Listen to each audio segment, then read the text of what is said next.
Good afternoon, everyone, and welcome to Camp David. If I seem like I'm happy, it's because I am. This has been a great, great meeting. Mr. President, Mr. Prime Minister, we meet in this historic place to make a historic moment, and I believe that to be true.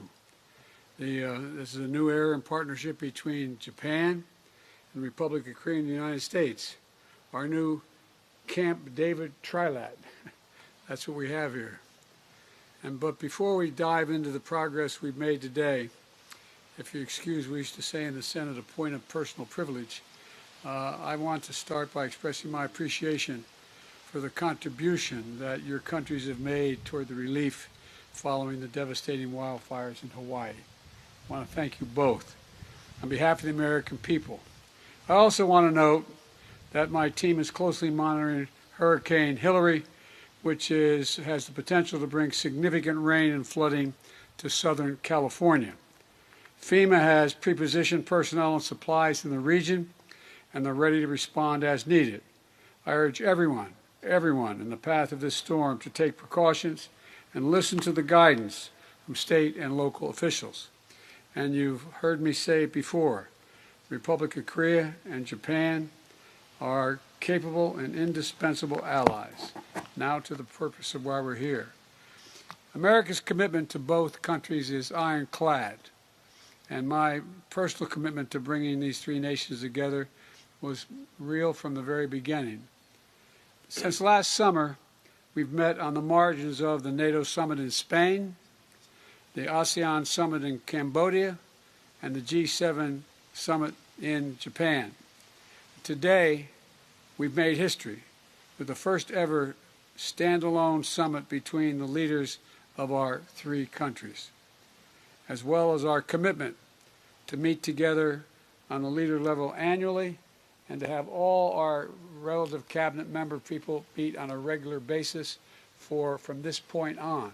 Not just this year, not next year, forever. That's the intention.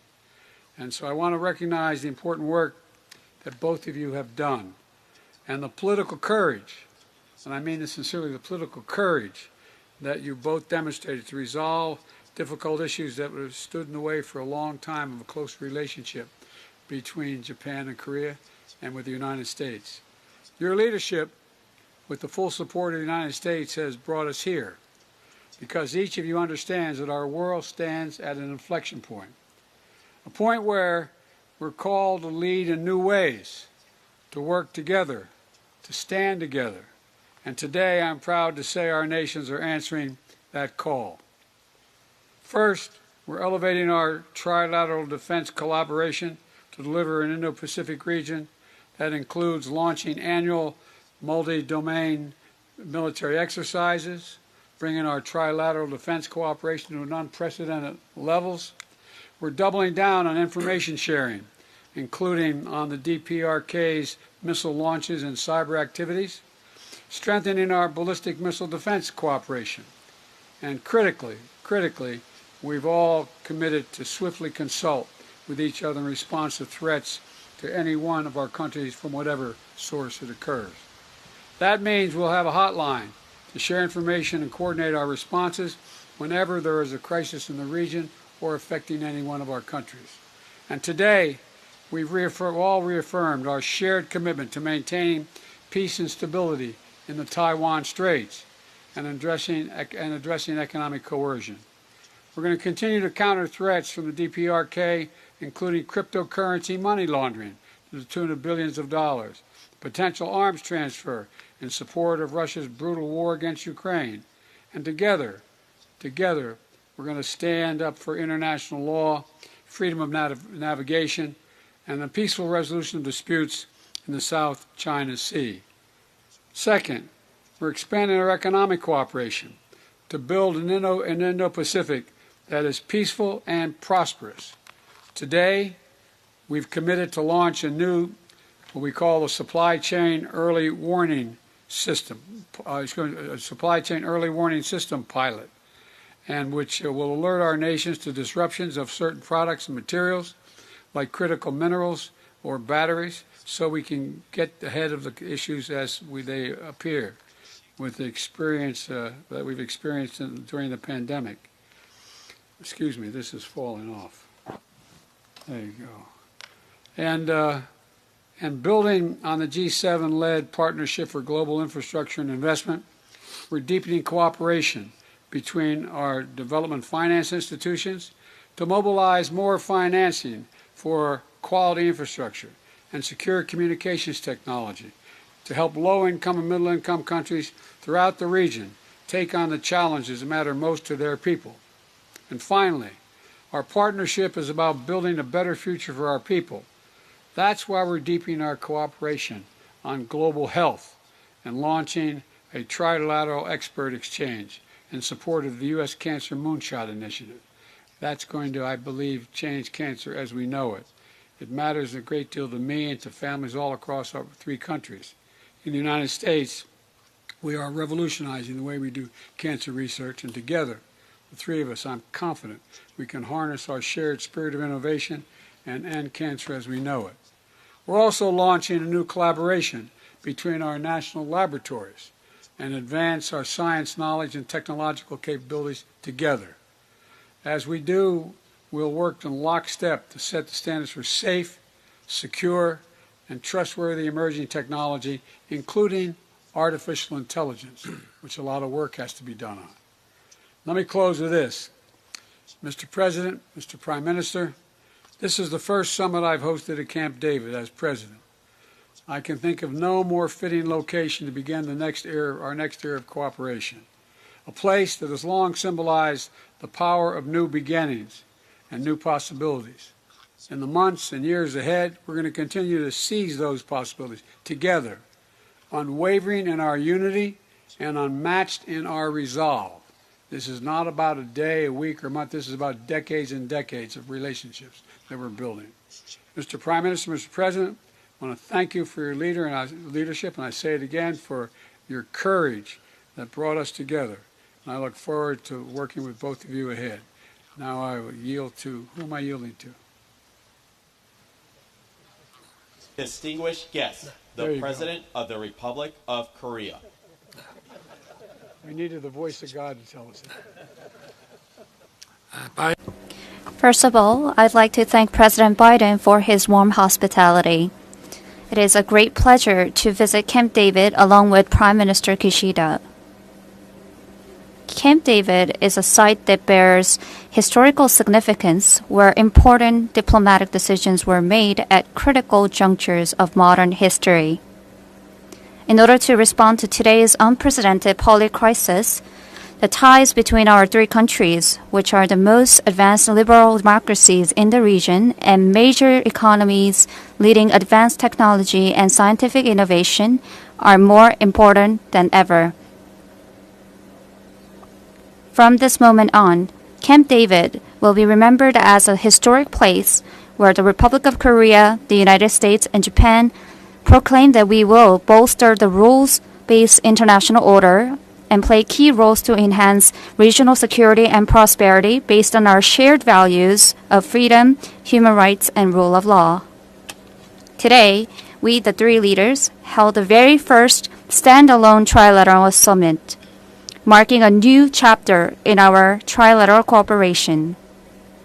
Today, we have agreed on the Camp David principles that will function as the enduring guidelines for our trilateral cooperation. In addition, we have developed the spirit of Camp David, which is a document embodying the vision of our trilateral cooperation and ways to translate our will to cooperate into action.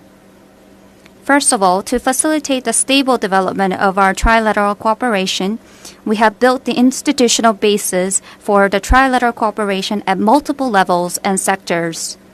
In addition to making our trilateral summit regular, we have agreed to have our government's personnel at all levels, including foreign ministers, defense ministers, and national security advisors, meet every year to closely coordinate our trilateral cooperation.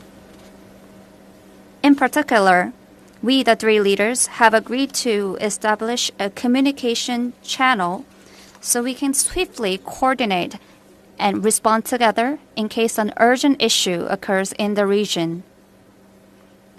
Furthermore, to bolster our trilateral strategic cooperation in the Indo-Pacific, our three countries will establish the ROK U.S.-Japan Indo-Pacific Dialogue, which will discover new areas of cooperation. Also, along with the Economic Security Dialogue led by our three countries' NSCs, we have agreed to found a consultative body for development policy coordination and also build cooperation frameworks in various sectors, including global health and women empowerment.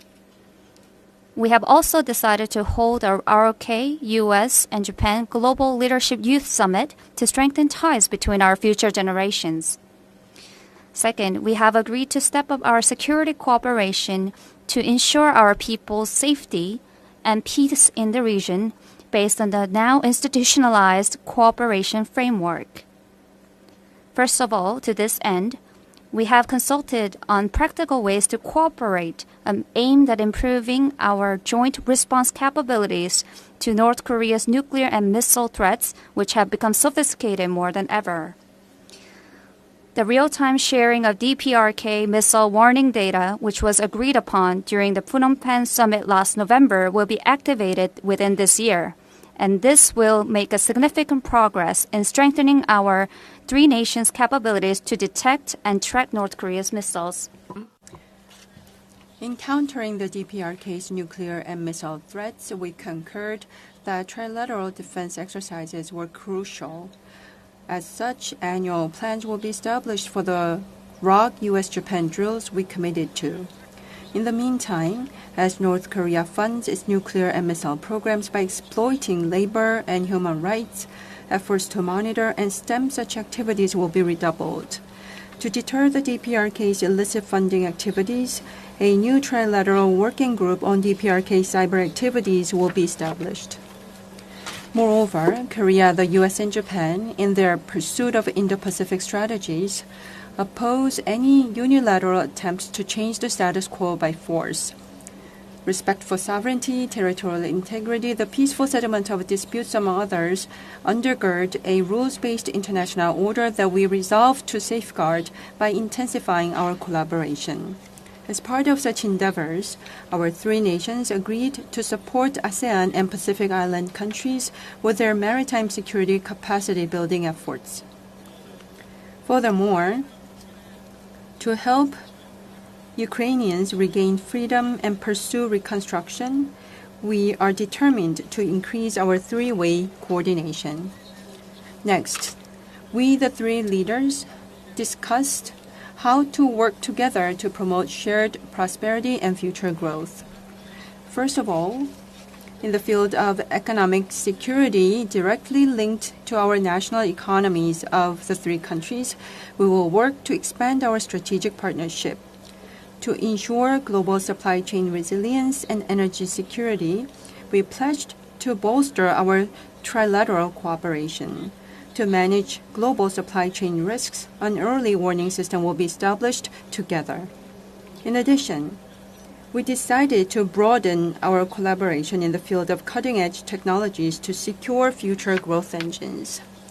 Specifically in AI, quantum, bio, and next-generation telecommunications, and space sectors, cooperation among our three countries will deliver powerful synergies.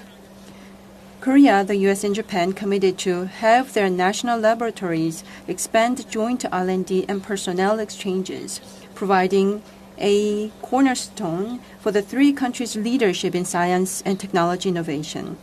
Moreover, for the sake of shared prosperity in the Asia-Pacific, in line with the needs of ASEAN and Pacific Island countries, effective support measures will be sought and implemented collectively. Today, we, the three leaders, affirmed our commitment to the trilateral partnership towards a new era and possibilities thereof. Grounded in the core values of freedom, human rights, and the rule of law, a strong alliance of values among Korea, the U.S., and Japan will help build a world that's more peaceful and prosperous by serving as a sturdy foundation. Mr. President, I thank you once again for your hospitality. Next time, I hope that we will be reunited in the Republic of Korea. Thank you.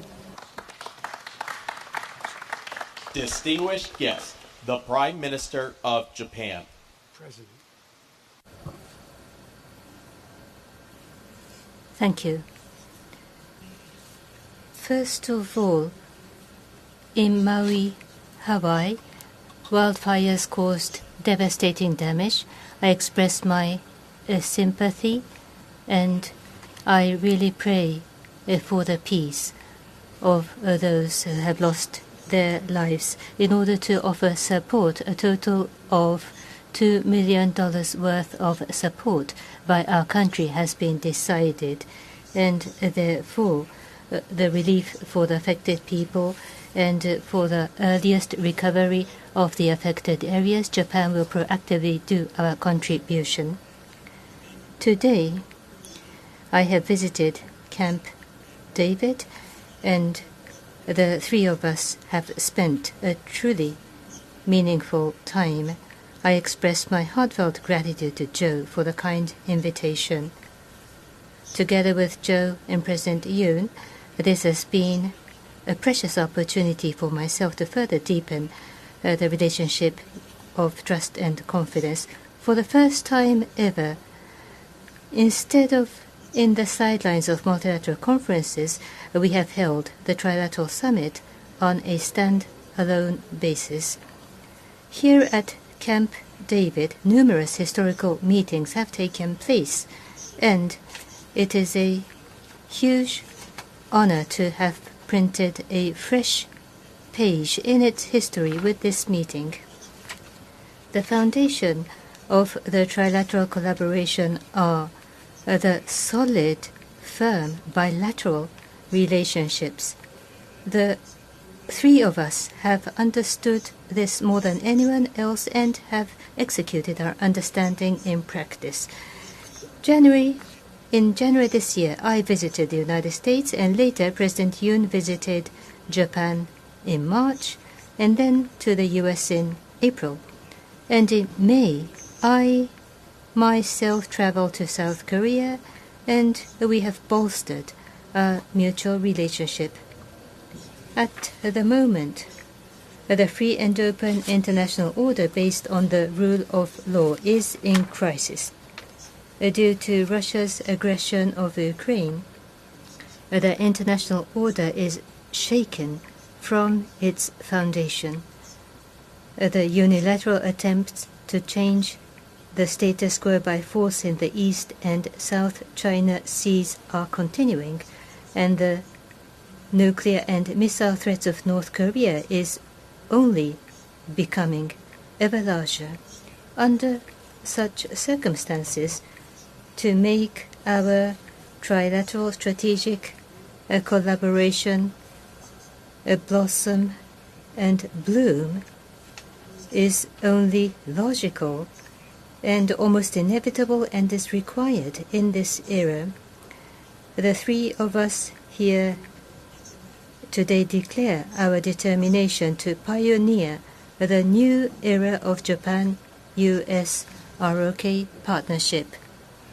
How we will advance the cooperation of our three countries going forward, I will discuss from three perspectives.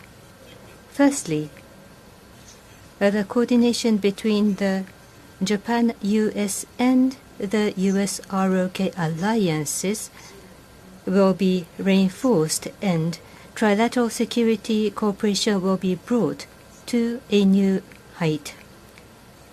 At this meeting, we agreed to hold the Japan-US ROK multi-domain joint exercises on an annual basis. Furthermore, regarding the real-time sharing of North Korea's missile warning information that we agreed last November, the initial steps have been implemented, and an important first step has been advanced towards the launch of the mechanism by the end of the year.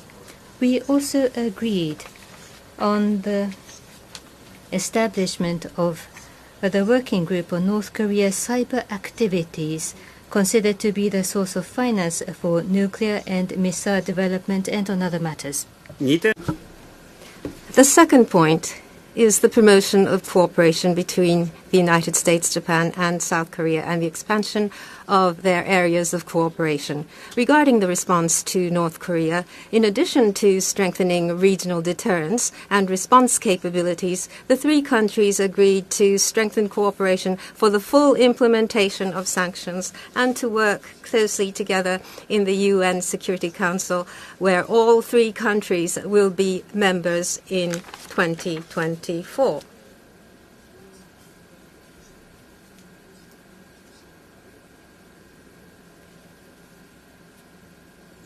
At the same time, we shared our recognition that the way is open for dialogue with North Korea. I then stated that the abduction issue is a humanitarian issue with time constraints, and once again received the strong support of Joe and President Yoon for the immediate resolution of this matter.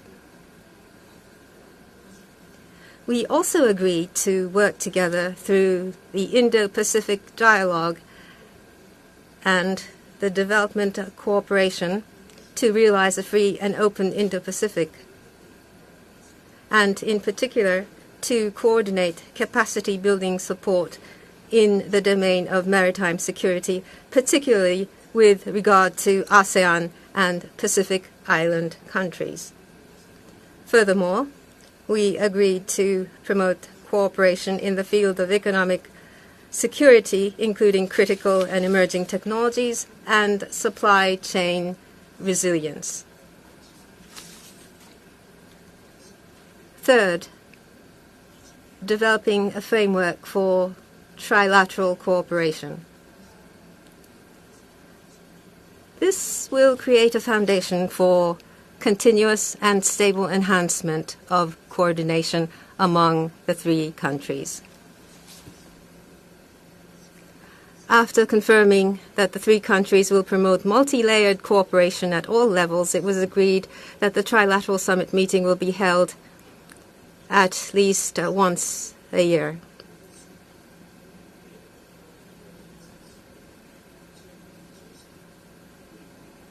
And likewise, the Ministers of Foreign Affairs, Defense, and National Security Advisors will each also meet at least once a year. And the Financial Minister, as well as the Industry and Commerce Ministers, will be meeting.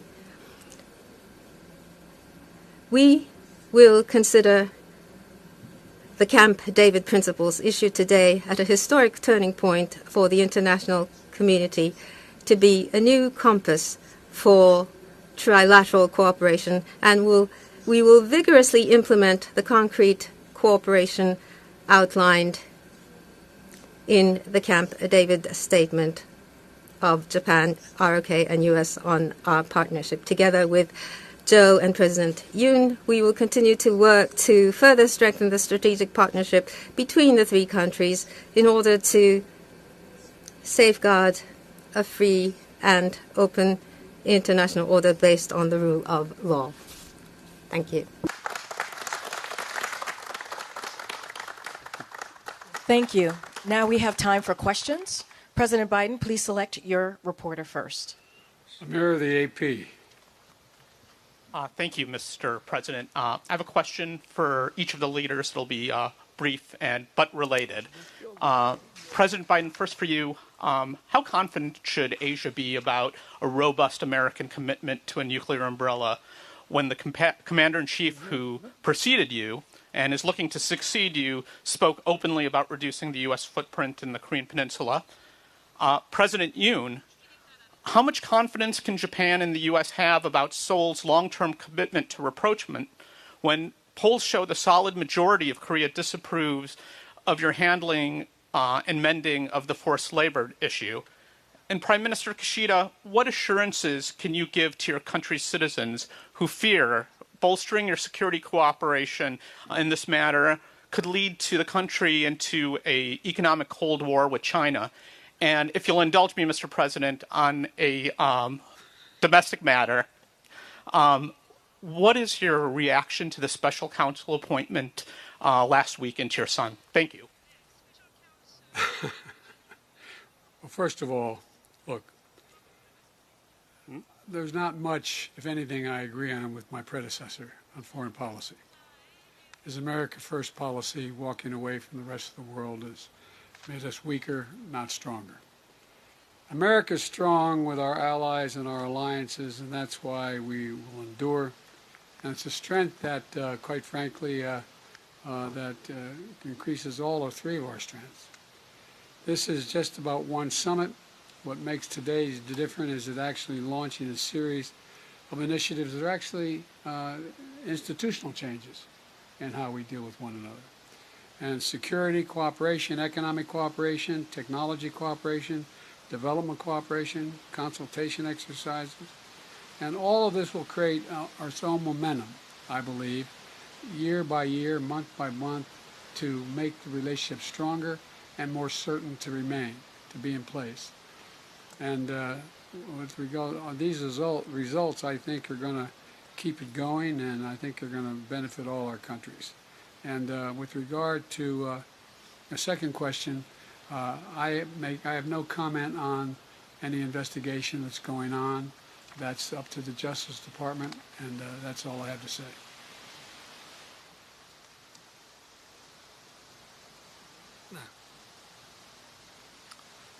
제게 하신 질문에 대해서는 To the question that was directed to me, I would like to say that the treaty made between Korea and Japan that was made in 1965 and the following measures by the government and the Supreme Court's ruling in 2015 has some differences, but we have already implemented measures to bridge the gaps among them. And in South Korea, of course, there is public opinion that is opposed to the government's measures like that. However, from a perspective that's forward-looking, strengthening ties and improving relationship between Korea and Japan are important, and there is a shared understanding that this matters to our bilateral relationship as well as our future, and this is something we need to continue working on. Thank you for the question. First of all, at today's meeting, the rules-based international order and activities inconsistent to such rule-based international order and activities, the concerns have been shared, and the rule-based free and open international order must be defended. And going forward, U.S.-Japan ROK strategic collaboration will be reinforced even further. Such endeavors will continue going forward. Our country and for the surrounding countries, the response capabilities as well as defense capabilities will be bolstered, and by doing so, the lives and livelihood of our population will be protected, and the sense of assurance must be raised. These are the important activities. Having said that, with regard to China, last year in November, there was the Japan-China Leaders Summit, and there was a positive momentum. By maintaining the positive momentum, what has to be asserted will be asserted, and we shall strongly request responsible conduct. And we will continue and accumulate the conversation about multiple issues. We will cooperate with regard to common challenges. Such constructive and stable relationship will be established by mutual effort. That is my administration's consistent policy. Based on this perception towards regional stability, our efforts will continue. Thank you. President Yoon, next question, please. 질문. 네.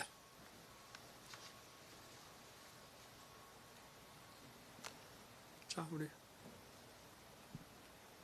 Money Today. Please go ahead and ask a question. The reporter from Money Today, reporter named Jongjin Park, please go ahead with your question. Hi, I'm Jongjin Park of Money Today. First of all, I would like to ask a question to President Yoon Suk-yeol of the Republic of Korea. I heard that you stated that a new chapter has opened in our trilateral cooperation with the two countries. Compared to the previous summits, what would be the most significant outcome that you gained through this summit? And also, from the perspective of our people, what will be the benefit that the people of Korea would feel from these strengthening of ties? And now my question goes to President Biden. During this summit, the issues of detainees or prisoners of wars, and you mentioned that there will be further cooperation in these human rights issues, and you also said you would support the free and peaceful Korean Peninsula and the region. And what kind of shift would there be in your policy, and what kind of specific solutions do you have in these regard? Lastly, I would like to direct my question to Prime Minister Kishida.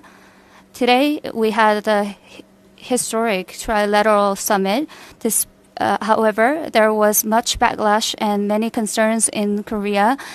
However, President Yoon showed his political courage to do so. That's the international community's evaluation. However, there are still concerns that Japan is making very passive efforts to resolve our issues that still remain. And also, how would you be able to show your truthful willingness to resolve and improve our bilateral relations going forward? First of all, this trilateral cooperation amongst our three countries has opened a new chapter, and we made that announcement today.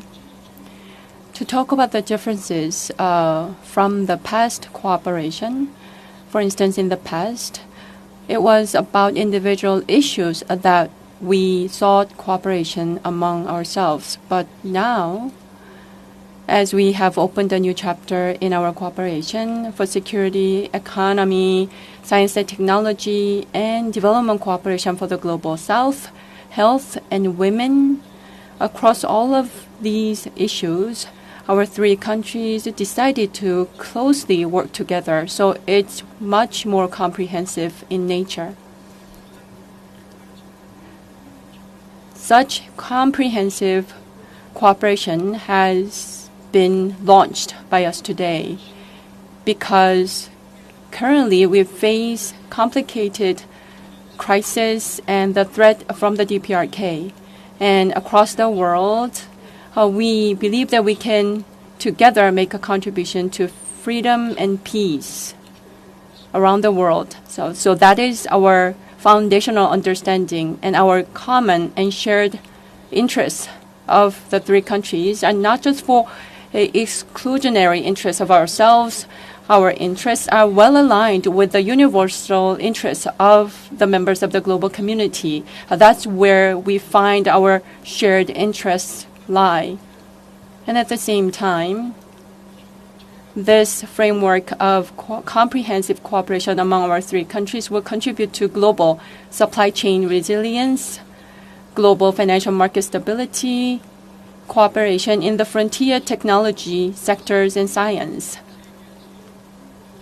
Our three countries together have the best-in-class expertise in science and technology, and we are the ones who are implementing liberal democracies. Naturally,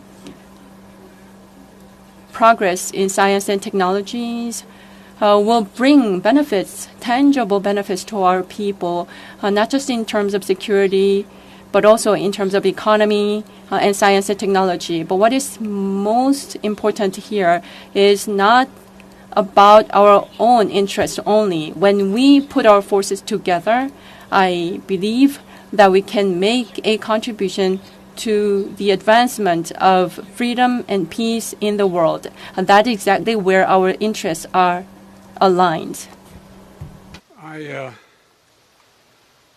Back in May of 2022, I met with the families of the Japanese abductees during my visit, heard their stories, and empathized with them and got a sense of the pain they're feeling. It's real. We know there are many families out there who still wait and worry and wonder, and we're not going to forget about them or their loved ones. And there's clear language on this on our joint statement. The bottom line is this, that we share a common position. We're committed to working together to see the return of all prisoners of war and those who have been abducted and detained. And by the way, one of the things we get asked many times, and I wasn't directly asked but implied, is what makes us think any of this is positive? Success brings success. When other nations see cooperation in the region, they make judgments about would they be better off if they make commitments? Will they move? Think about, as students of history, all of you, and you are, think about how many times successes have generated other successes when you don't anticipate it. And so I just think this is we're not going to forget, we're not giving up, and we're going to continue to make the case for the freedom of all of those detainees.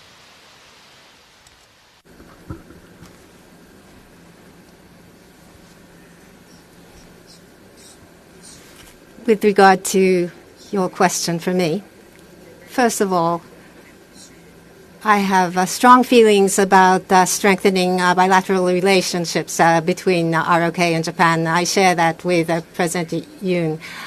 The two countries, in dealing with international challenges, should cooperate. We're both important neighboring countries. And so friendship with President Yoon and the relationship of trust based on this, both countries as partners should open up a new era, and that is my thinking. This year, President Yoon came to Japan, and I visited the ROK at international fora. We have repeated meetings. We have had repeated meetings.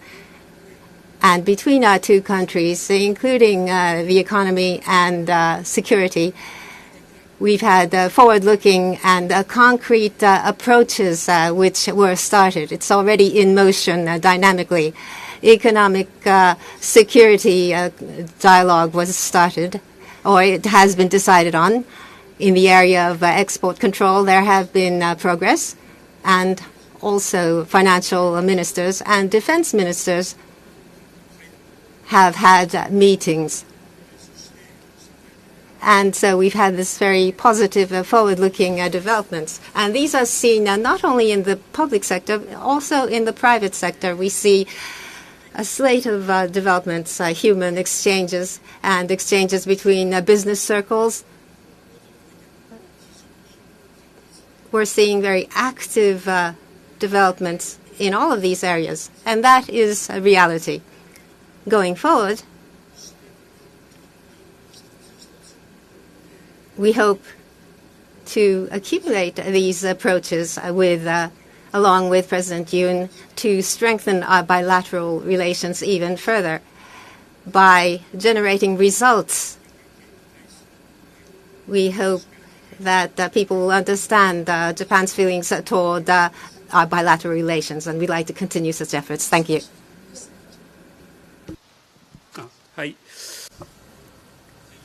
Thank you very much. Then let me see from Kyoto, Tajiri-san, Kyoto News.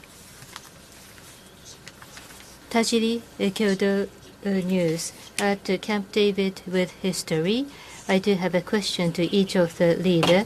Mr. President Biden, it was mentioned at this summit meeting, but Russia's aggression of Ukraine is continuing. So what role do you expect of Japan? Prime Minister Kishida has mentioned that as China's threat in Asia is rising, Ukraine may be East Asia tomorrow. What do you think about this comment, President Biden? Under the situation in Asia where China's threat is rising, what is the meaning and significance of the trilateral relationship of Japan, US, ROK becoming stronger in multiple layers? President Yoon, I have a question to Your Excellency. North Korea's nuclear missile development is a major security threat to Japan, South Korea, and the US. As North Korea's provocations continue to escalate, what is the meaning and significance of the three countries declaring a new era of partnership?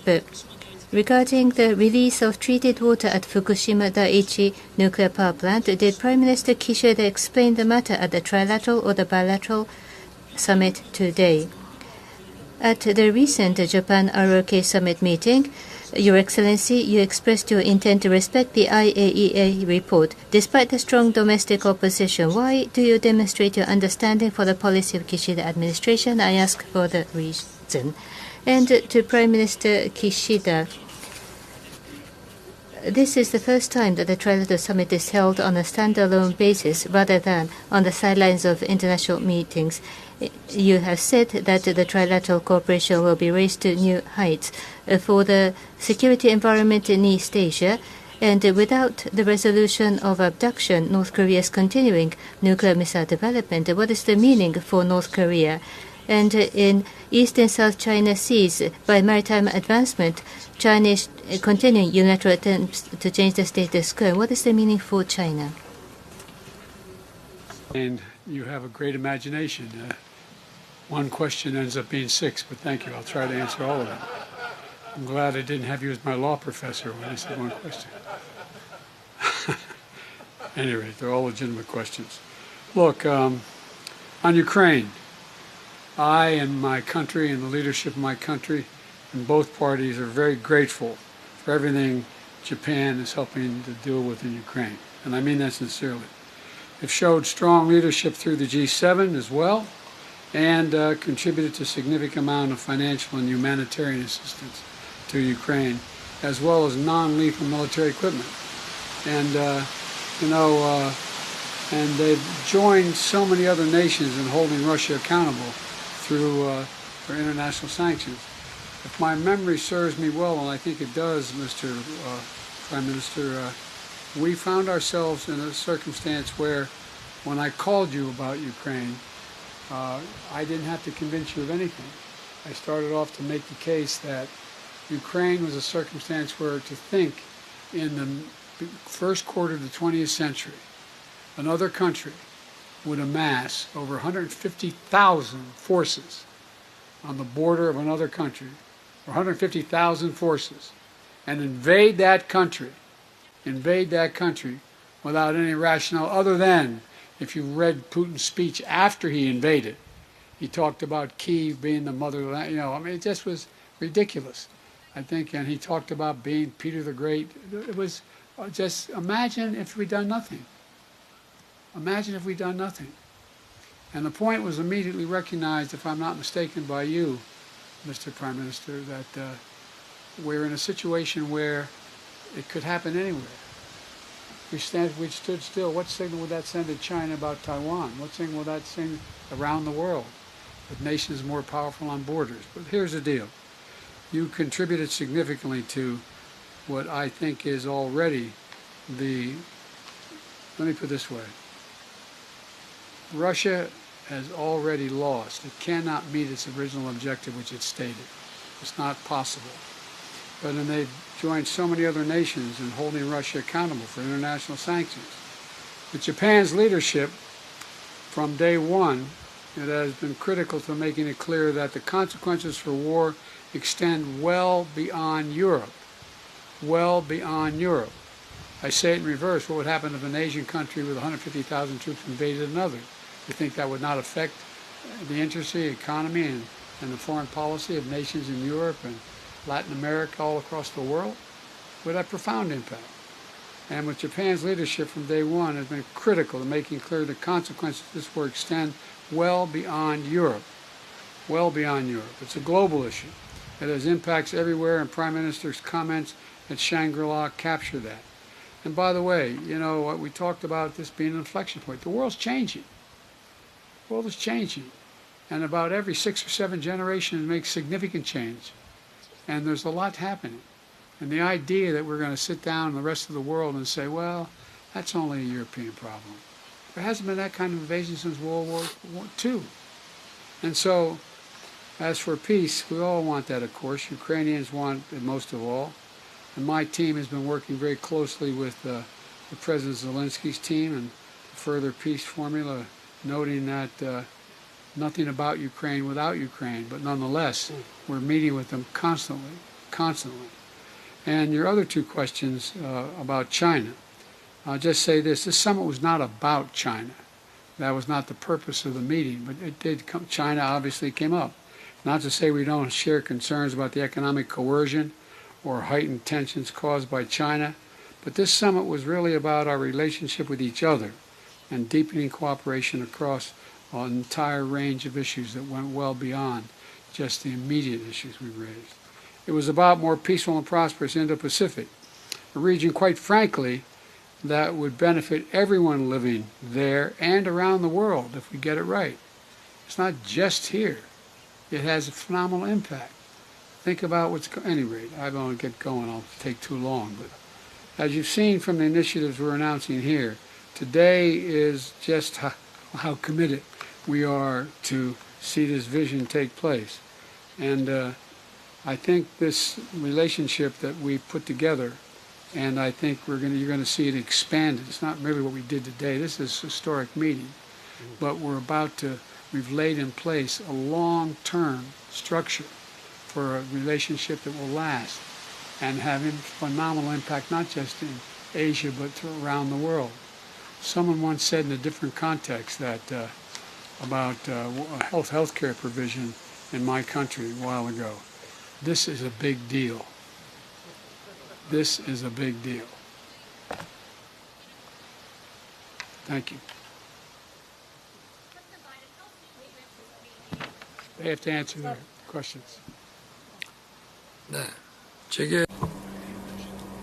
Yes, let me address the questions directed to me. First, as to North Korea's nuclear and missile provocations and the threats that are posed, and how we plan to counter those threats together among our 3 countries, let me address that question.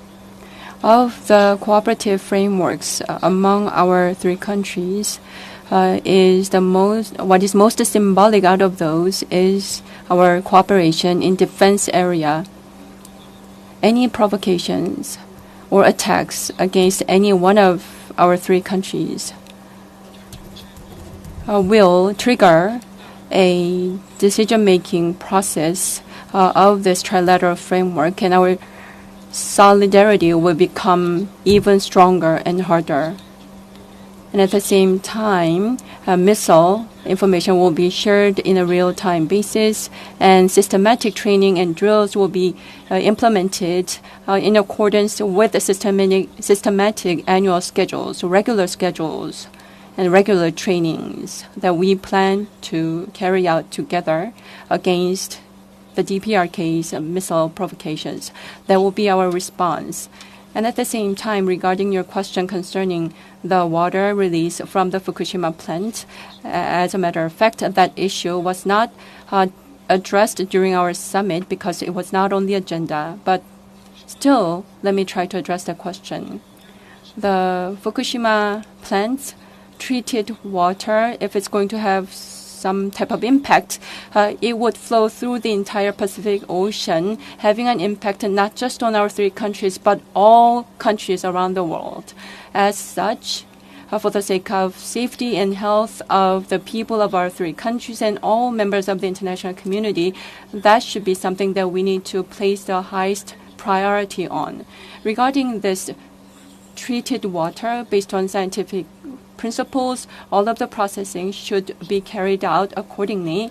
And at the same time, internationally recognized and reliable IAEA's investigation results are something that we can trust. And I would like to make sure that everything is conducted and carried out in accordance with the procedures established by the IAEA, together with the international community and also together with the Koreans. Transparent data disclosure would be necessary, in my opinion. Thank you. The question to myself, as you mentioned, nuclear and missile development by North Korea or unilateral attempts to change the status quo in the East and South China Seas are ongoing, and the security environment surrounding our three countries, it is becoming increasingly harsh day after day. Under this backdrop, on this occasion, we agreed to enhance the coordination between the U.S.-Japan and the U.S.-ROK alliances and to bring the Trilateral Security Cooperation to new heights. This is indeed the requirement of this era, and by this summit, I am sure that the Trilateral Security Cooperation will further advance and reinforce the regional peace and stability. In particular, with regard to North Korea, we were able to put forward concrete results such as the implementation of annual Japan-US-ROK multi-domain joint exercises and the establishment of a working group to address North Korea's cyber activities.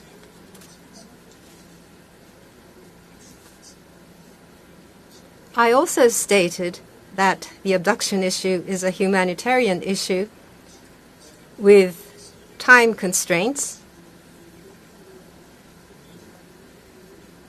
and Joe and President Yoon reiterated their strong support for the immediate resolution of this matter. We also shared our recognition that the path to dialogue with North Korea is open. Furthermore, once again, the presidents of both countries aligned with me in strongly opposing unilateral changes to the status quo through the use of force. We will continue our efforts to further strengthen the strategic partnership among the three countries in order to defend the free, open, and international order based on the rule of law.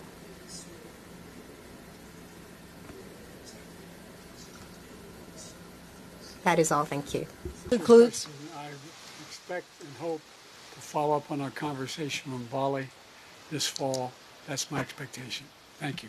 This concludes our press conference. Please stay seated as the leaders depart, please. Please stay seated. We're winning all the competitions.